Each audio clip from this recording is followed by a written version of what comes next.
Good afternoon. Thank you for showing up and being pulled away from the basketball games.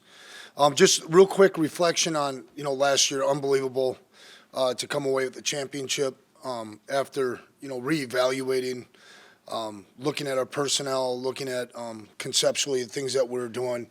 Obviously we had some players make some big time plays and some big time moments, but just really pleased with the fact that our kids embraced disciplined football still wins.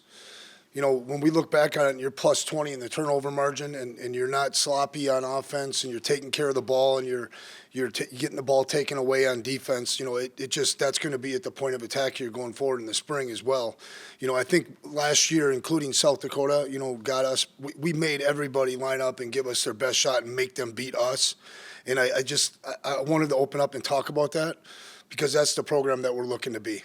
A group of guys that's really physical, competitive, but discipline's at the forefront. And we're going to play 60 minutes where if you're going to get us, you better play your best game. And we're excited about that. I know that's not always exciting to talk about, but really pleased with the things that we saw. We've got several players doing a great job right now with the prep for Pro Day, which is next Thursday. Our preparation for recruiting for 2026 has been outstanding. And our guys, our players have had a heck of a winter. And I think I opened with this last year, but, it's the lowest body composition that we've had since 2004 on this football team right now.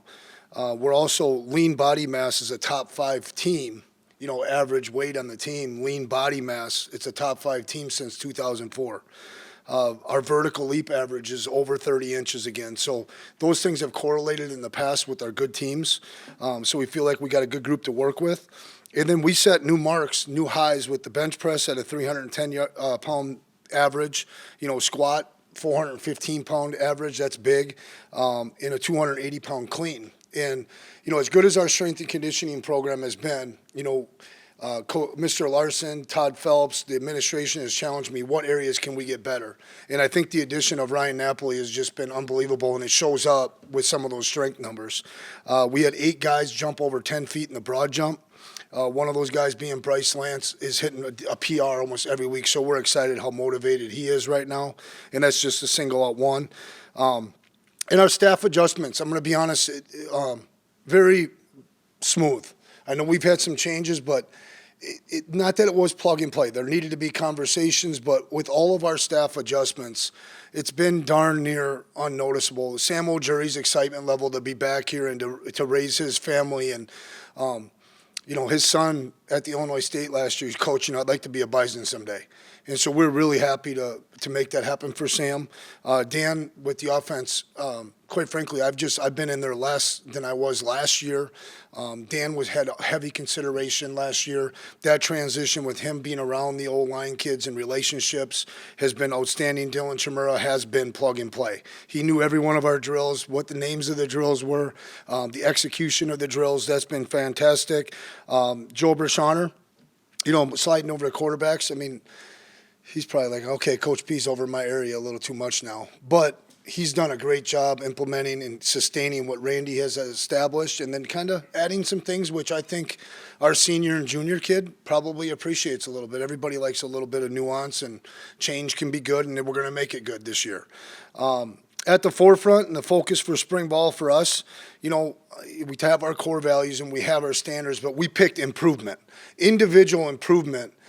Just as one of those things that has to show up on a daily basis for several of these guys. And if that happens, we can have a chance to win a lot of our games. Urgency. Do we have a great sense of urgency to put 2024 behind us and to start writing another chapter in the Bison story?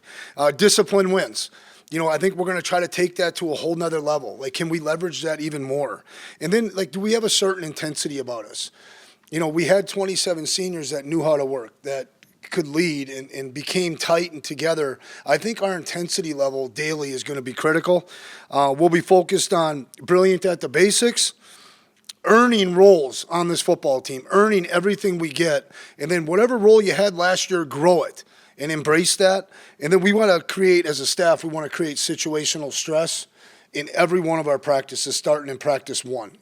Heightened situational awareness, because we had several players that dominated critical situations last year, and we need to be every bit as good. And I'm talking about end of game 2 minute, end of half 2 minute, third down pass game and protection was really good.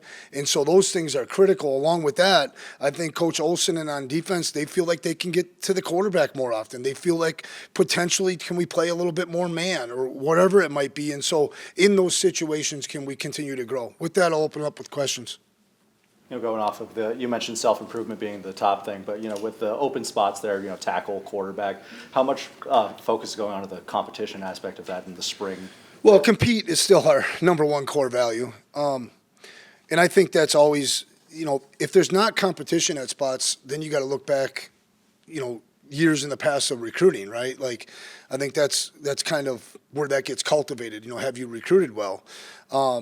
Obviously, the 2 tackle spots, they'll be new starters. The quarterback position will be a new starter. And so you're just – honestly, I hope that you guys kind of get a different – like, I'm not intense. I'm just really excited to get the football. It's been a great winter, but I'm really excited to coach this group and to see if we, once again, can reach our full potential because we do have some question marks, and then we have some areas that we can really leverage last year's improvement, whether it's safety or corner or the depth of the receiver room. And so it's all fun, to be honest with you. I can't wait to see if Bo Johnson can capitalize on all his God-given tools. Tim, tight end is a spot we didn't get a chance to talk about yesterday. Where do you see there with Stuffle moving on and what depth you have to say, okay, we need somebody to move to tight end 1? That's kind of, for me in my head, it's an interesting question. I think we could go down a lot of different roads. If you ask me, was there one thing offensively you weren't happy about? I wish there were more tight ends touch the ball because there's capable guys. I really believe in Williams. I believe in the growth and the development of a Kessel. I believe in Zen being a dominant line of scrimmage blocking guy. Colcat really moves around well. Truman's coming back. So it's just kind of, are we talking about production that was lost or guys? Because outside of Joel, and Joel was productive. He had a good year. I'm still super excited about that position. I don't know that we're going to get it exactly to where I want it to be moving forward. I'd like to have a vertical presence from the tight end position, moving forward, whether that's next year or a year from now. But sooner than later, that would be nice. And so we need to get that position up and running, but there's capable guys. I mean, Finn Diggins has been in the program a long time. It's important that our seniors have their best season. So that group, we're going to kind of see how it plays out, who takes advantage of their opportunities, but I think we have options. And then offensively, if you're unfortunate to not have to play the tight ends and we spread you out and we run it with a lighter box, and if you want to have a heavy box versus light, then we're going to throw it. And so we'll find a way to move the ball. I think we've got enough knowledge on offense to do that. Very physical this spring. I mean, do you plan on doing that? A lot of teams have gone the other way. Yeah, no, that's a good question. We have a couple positions right now. We're going to go with the double reps, and we're going to double rep till we can't. I challenged some Grant Olson and who else did I hit up on that? With Joe Brashaner and LJ to get with the kickers and let them know they could be playing some receiver on the 2 field if we're in a run drill. And they can line up for us, and so we can give those receivers a blow, okay, because we only have 10 guys going. Linebacker, right? We've got some guys nursing some things. I think early on you won't see Logan Kopp. Nathaniel's close to being back to 100%, but he's kind of non-contact. Yeah, we need to be physical, and we need to be physical for the number 2 DNs. We need to be physical for the tight ends, and we need a whole group of old linemen that need to be physical in the way they put their socks on, put their shoes on, and the way they fit their pads versus everybody every day. We're going to push it. Speaking of the O-line, generally, is there 8, 9, 10 guys in the mix, 12, any idea? Well, I mean, I just would say whoever's on the roster is in the mix, but not to be a smart aleck. I'm really excited about Nate Tasted, Noah Stummis, really excited about Lockerbie, kind of getting his first shot to be a guy that could just, man, it's your time to be a starter, right? And then you got Lewinsky and you got Schneckelhoff. Okay, how fast can we progress Coy Okeson, Gage Schmidt, and some of those guys? That's yet to be seen because they're young. It's going to take some time. I don't think we have as many guys that are in the mix, but I think we have the ability to be as good as we were last year. Have you decided on Peter Haugo? Yeah, Peter's going to move. What we're going to do with him, he's been such a he's not fun to communicate with because he doesn't say a whole lot, but he processes it and he came back to us. I really want him to look at being a linebacker for a couple reasons. I think his speed, his aggressiveness, he could be pretty special at linebacker. I think that with this year at running back, we know exactly what we have, and I don't think it would be anything hard on him from a knowledge base to step right in back at running back and to be what he's going to be next year, a 3 or a 4 and a special teams ranger. That's twice I've said that, and I hope Peter don't – man, I'm challenging him. Can he be a 4-team guy and be a leader on special teams? That kid's a special person. The more I get to know him, I like Peter Hugo, but we're gonna see if he can't, can he be in the 2 deep at linebacker this year and play a bunch of special teams for us? And if it doesn't shake out that way, we're gonna slide him back to RB. Your 2 high school kids, how's that going, and is Mitchell going to be in the mix? Well, I mean, that's Mitchell and Owen Johnson. I mean, if you were to, I'm not afraid to say, not every job's open for. It's just not. Barika and Marty are proven guys. I want to get them guys to the race, as healthy as possible, right? Okay, so you got Owen Johnson back. You have Miles Mitchell here that's going to take a bunch of reps. If you ask the strength coach, okay, Barry, okay, BK's brother, has been outstanding.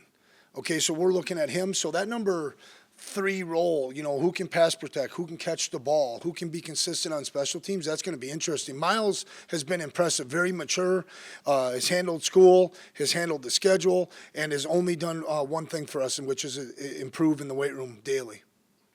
Those freshmen that are on the roster, how big is it for them to get here in the spring and be able to get this work? Yeah, it's something I'm uncomfortable pushing. It's funny, as we were going through the list today, Grant wishes we would ask a couple of these linebackers to enroll early, just based on numbers. It's a big group of linebackers we're bringing in. Man, for Xander to go out there today, without a ball, but to walk through 11 on 11 or, within the rules of the things that we can do, we can't be throwing the ball around. But for him to go up there and operate in a huddle and to command a huddle and then to shift trade motion guys and to simulate taking a snap, you can't replace the 400 to 600 reps that he's going to get through walkthroughs, film and practice. That's huge. For a quarterback, big time. Really, really big. And then for a guy like Miles, I think he's just so appreciative to be here, and he's excited, and he wants to compete at a high level, and this is the opportunity that he needed to be in spring ball in order to probably get into the thick of the competition. Coach, it seems like January was years ago. What's it like to get back out on the field and football activities? The grass is out. We had a great winter. For me, I did a lot of things that weren't football related in February. January, you guys know we won the championship on the 6th, and we were on the road on the 9th. So that was kind of a blur with 220 junior and sophomore prospects on campus in January. I mean, that's just our world. It moves fast. It's not slow. And, August 1 will be on us before you know it. And so it's important that we value these 15 opportunities that we get right now. Tim, anybody out that will not practice during spring football? Okay, so Logan Kopp, like I said, is going to have a shot back. Just a lot of football he's played. Who else? Enoch, shoulder, but he's going to go through read keys and progressions, just no contact. Ray James, same thing, same kind of situation.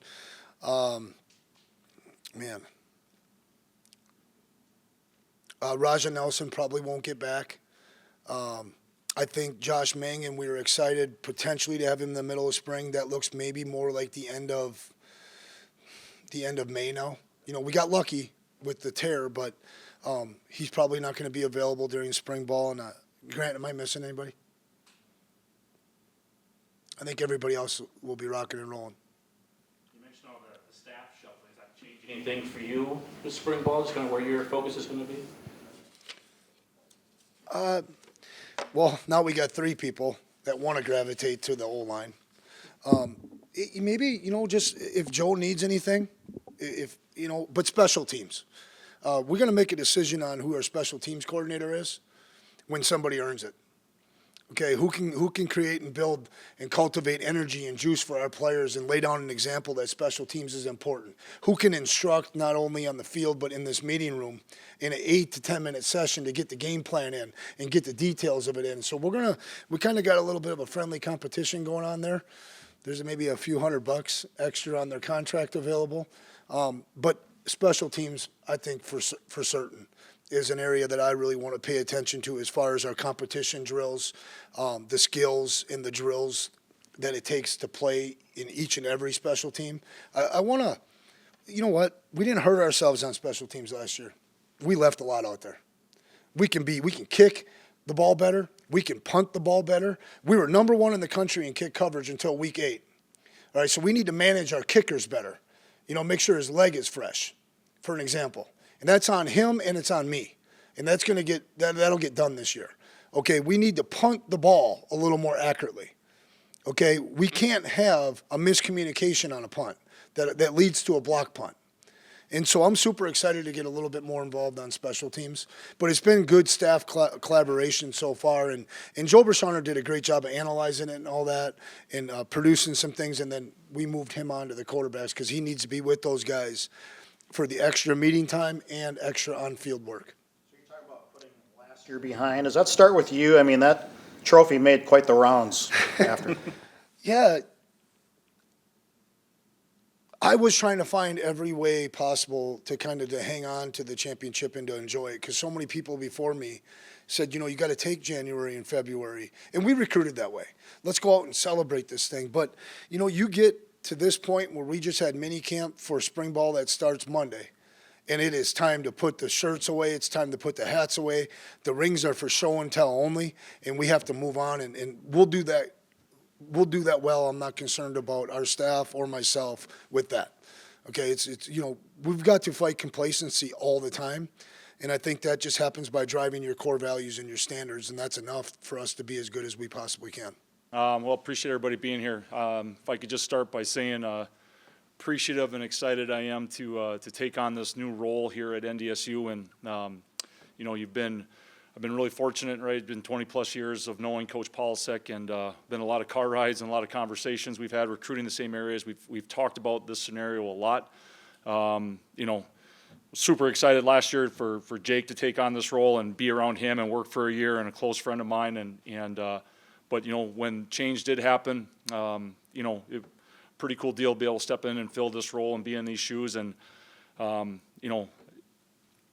the coaches that came here, right, I got to be a part of over the course of the last 6 years, with Coach Roll and Coach Hedberg, Coach Entz, Coach Pauly, Coach Blazek. I mean, there's a lot of football that I've been able to soak up, right, ask questions, learn about. I'm excited to try to continue to uphold the tradition and the standard that's been set here from a Big O standpoint.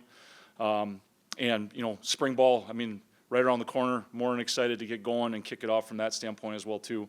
If I could just say, you're not able to do these jobs, right, if you don't have a supportive family. And, really fortunate, my daughter, Stella, my son, Oliver, their mom, Erin, my folks, Scott and Cornelia. You don't get to do stuff like this without people that are supporting you every step of the direction. And we might be considered, non-traditional, but we're incredibly traditional when it comes to our appreciation, our love, our support of each other. And I'm forever in debt for their understanding, their patience with me and this profession as well too, and the community of Fargo supports them every single time that they're here and show them a great time. And I'm excited to take on and get going this spring, but a few thank yous that I did want to make sure I set up in front and personal. So thank you.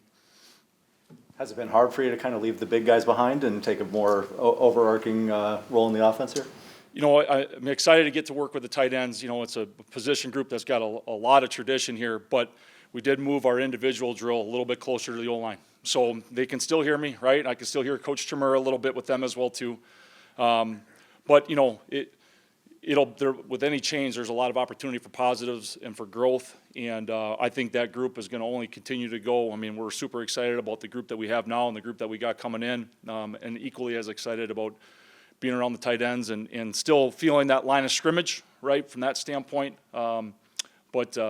It's always tough to leave, but there'll be some positive, there'll be some change that will come out of it, but I'm not too far away from them either. Coach mentioned how easy it is, how easy it was to get kind of Coach Chimura in there, and how seamless that seemed to be. How much easier does that make this for you? Well, I think it's big, right? I mean, even when I, talked with the offensive line when the change was happening, letting them know, like, the terminology is not going to change. Off of this kind of O-line tree that we've kind of have built and established here, over the course of last 5 or 6 years. But, I mean, I think from our player standpoint, it might be a different face and a different voice, and for some of them might help them, right, grow a little bit.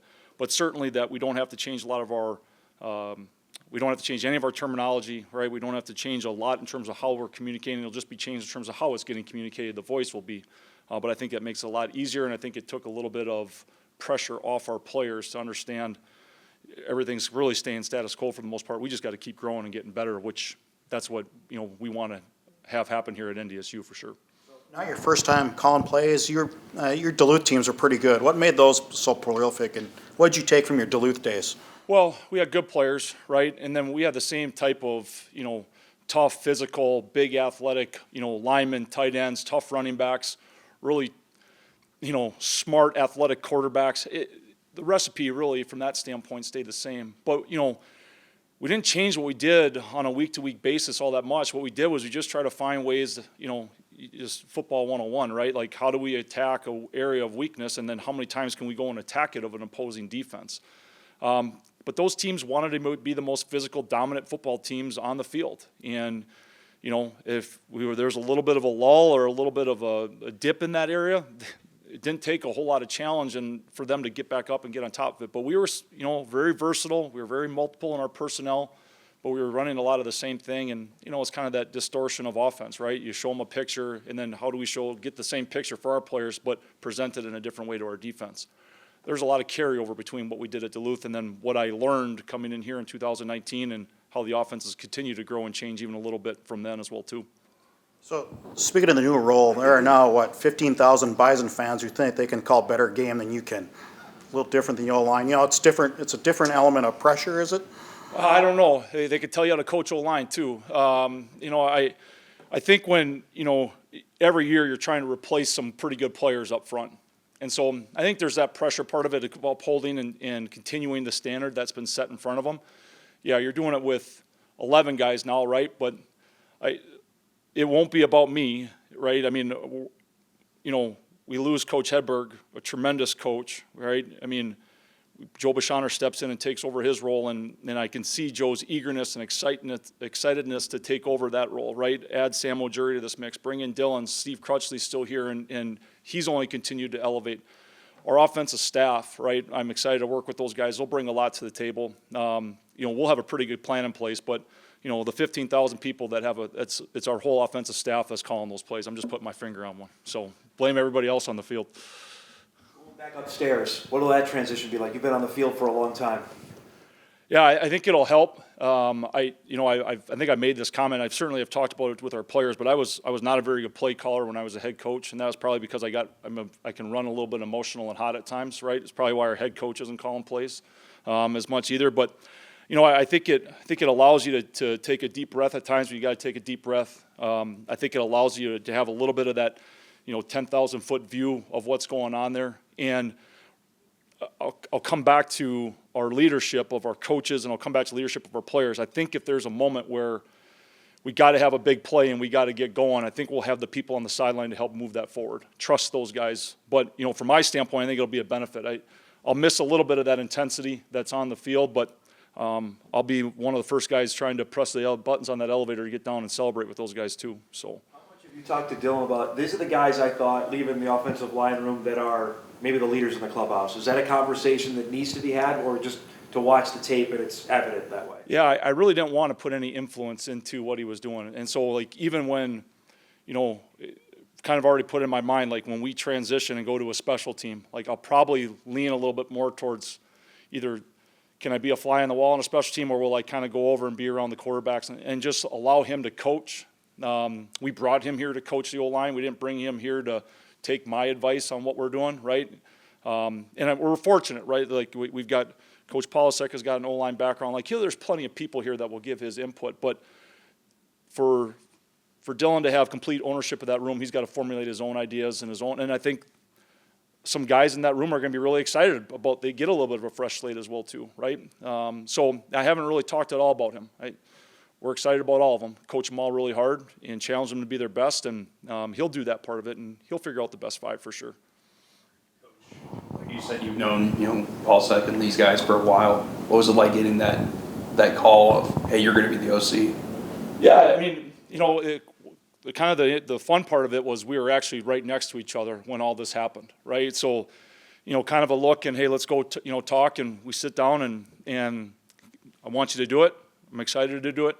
And it probably didn't hit me till I came back, and you go and sit down in the chair at the head of the table and in the offensive staff room, and you start talking with guys, and I'm very fortunate that I've been in that chair, but I've also had really good guys in the passing game to be able to learn from, because all of a sudden you're talking about more stuff than just protection and run blocking, and that probably when it hit me the most. But that initial conversation that he and I had, it was pretty special. Fired up for you, and told him, obviously really excited for it as well too, and then I think he started talking about game planning and practice and double rep and all that stuff. So we didn't let it celebrate too long, right? We got right into the nuts and bolts of it in terms of what we needed to do for the spring. But it was a fun moment.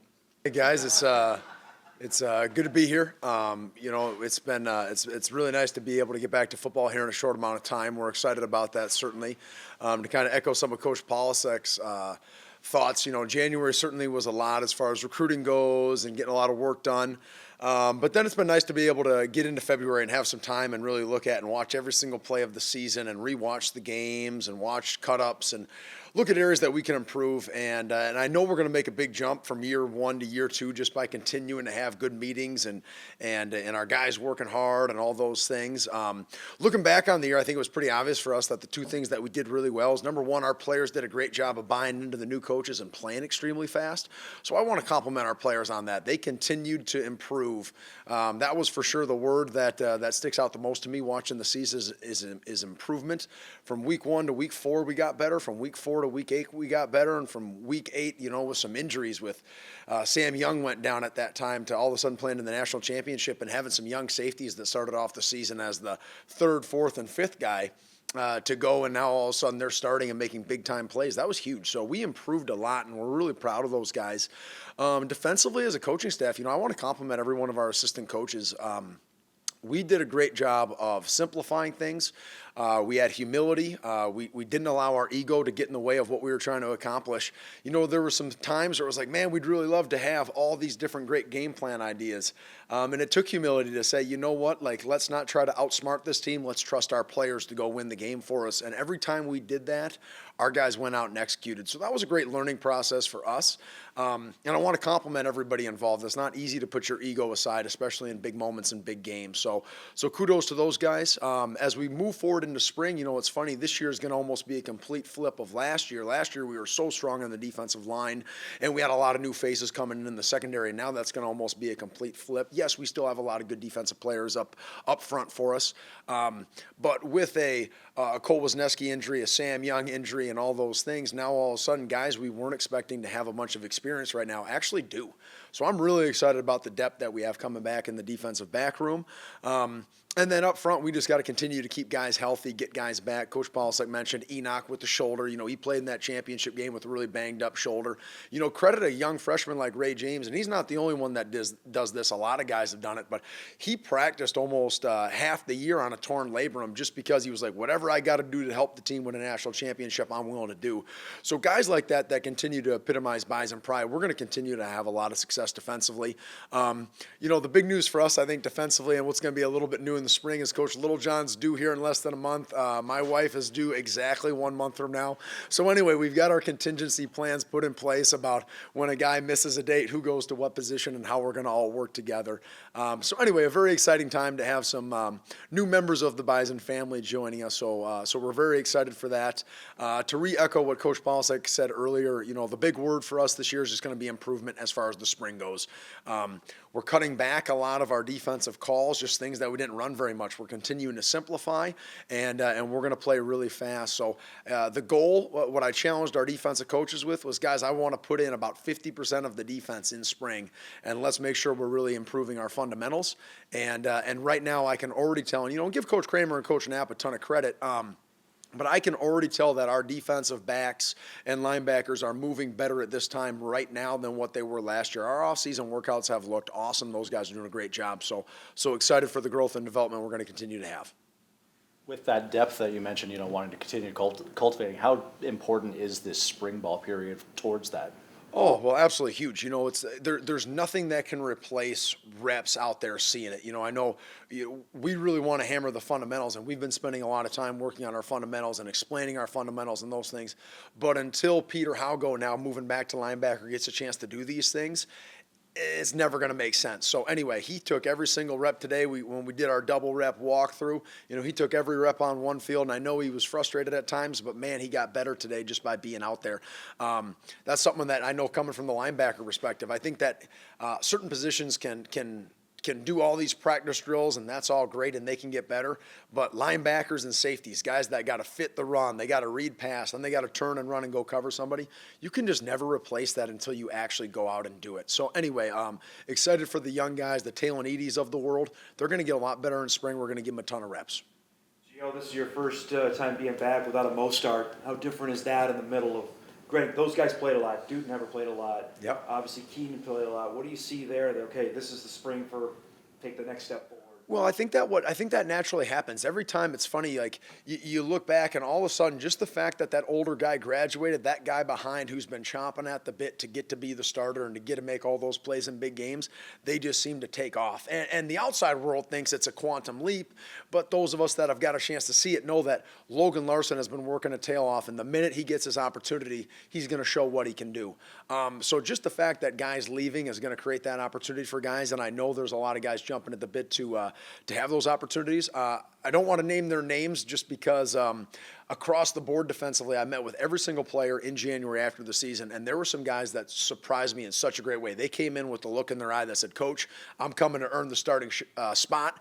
Watch out, get out of my way," kind of an attitude. And I was so pleased about that, and they've been working their tail off. And in fall, I'll tell you about who it was because they're going to be making some plays for us. How much do you need that at the end with Cole being gone and Zenzen not playing back? Yep.